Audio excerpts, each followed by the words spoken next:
Gemini friends, and welcome to the sun sign forecast for July 2016. And I'm really excited to be sharing this new direction with everybody today, and a great way to be able to teach astrology. So let's have a look at what's going down for you for this month. So your solar cycle, the sun, is going to be transiting through your second house of your astrological chart.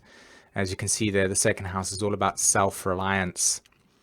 So the self-reliance archetype for you for this month is about getting in touch with what brings you your ability to manifest your dreams, okay?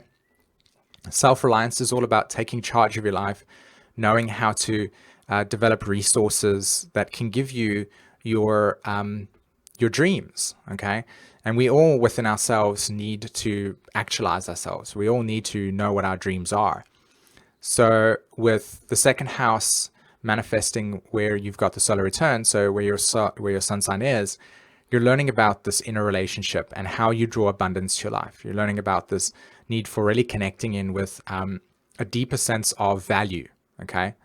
So I wouldn't be surprised for this month, you could find yourself being a little bit bored, a little bit sort of loss of attachment to certain things, maybe even a feeling as if the well is being emptied from inside of yourself at this stage. You're maybe losing your sense of value to things that you might have valued before, and this is a good thing, okay? So allow this month to be something where you get in touch with what you really value and what you don't anymore, and allow things that bring you no inspiration to just dissolve, and allow your excitement for discovery, which will probably happen in about 2 weeks' time, as the sun moves further into Cancer, to try new things out, okay? And you'd be quite surprised how your values can shift during this month, and especially, again, what you seek as valuable, okay? We all seek things that are valuable in our lives, and we attach a belief system and a sense of identity to that. So what naturally happens with these with the cycle, sun moving through the second house, is, as I said again, readjustment of your values, readjustment of what you think is resourceful, and how can you link that with manifesting yourself. So money matters, for instance, can be a way of how this will play out. You might find yourself really getting in touch with maybe being concerned with financial issues that you've got, and there's a new way to bring out values that, or should I say resources, that need to be looked at, okay? How you objectify those resources. You've also got Venus transiting that second house of that astrological chart. So this is a big deal regarding self-reliance. And of course, each of us within our own personal journeys have got this type of signature where the sun and Venus are moving through the constellation. So just get in touch with those values, get in touch with those resources, and you'll find yourself being very, very surprised how you turn out at the end of this month, okay? So one thing that's really interesting is also the outer planets for this make. You've got Uranus transiting your 11th house of your astrological chart. So there's been quite a lot of shakeup in your friends groups. You've probably found yourself maybe even breaking away from certain associations with people, groups, dynamics. And with Neptune transiting your 10th house of your astrological chart, you've probably also found yourself being inspired by new directions in your life and noticing that old realities, old directions, old sense of what it meant career for you, old personality definitions are no longer keeping you inspired. So this is a big deal for you for the next at least 8 years, that a new direction is emerging for you, a new sense of personality is emerging for you, but it can be a little bit difficult because a lot of fear could come up regarding this new change.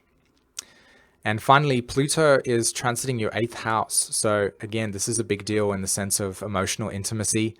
I wouldn't be surprised if there was some loss that has been taking place in your life over the last couple of years. People dying close to you, new people being born, etc. Of course, new people.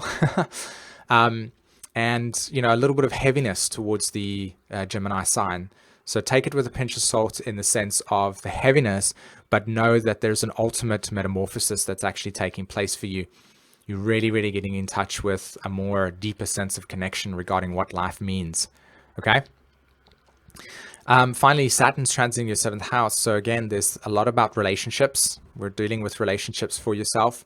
And so limitations, maybe your own personal boundaries are being tested at this point in time. So I would really check in with that. And of course, Mars is moving direct in the astrology chart. And this is a big deal because Mars has already been in your seventh house, probably causing a lot of confrontations in your relationships.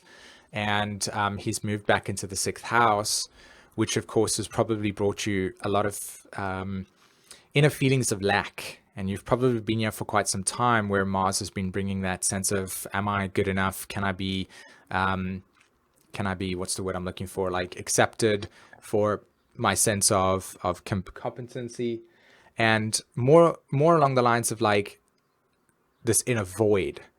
So you'll be happy to have Mars actually move out your sixth house at this stage and move into your seventh, simply because of the fact that, you know, you can get away from that constant crisis or sense of dysfunction that could be possibly playing out for you right now.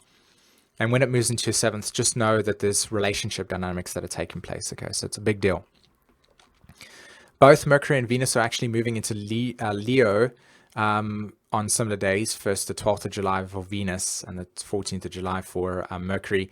And so that just means that we're going to be focusing a lot on your language, okay? What type of language, how you communicate.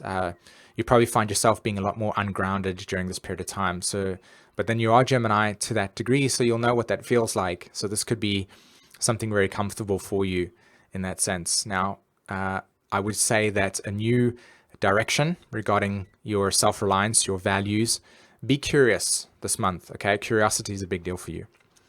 And then finally, we've got the new moon taking place on the 4th of July, and that's in Cancer, which will be, of course, emerging and awakening this self-reliance archetype.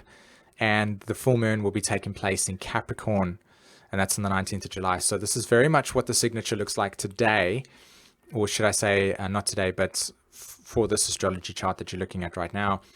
And again, it's about learning to share, learning to get in touch with what is intimacy for you. What are your resources? How do you share those resources? And how do you trust in a more deeper process? And a big inner relationship shift is going to be taking place for you. So relationship dynamics are definitely going to be changing for you at this point in time. So good news, okay? Awesome. So I hope you enjoyed that. And I just wanted to let you know that there is a sort of new way of me sharing astrology, helping people learn about their astrology charts and also doing readings. And that's called Learn Your Chart. And this is a new format where I share with you videos that I've created that are specific to your own personal birth chart. And you'll learn about your birth chart through these videos. And then you'll also have a reading with me as well. So if you're interested in something like that and you want to read more about it or send me an email regarding what this is about, in the description below is the link. Okay, just click on that and it will take you to Learn Your Chart in the video as well. Other than that, hit the like and subscribe button, guys. And thanks so much for listening. Take care. Bye-bye.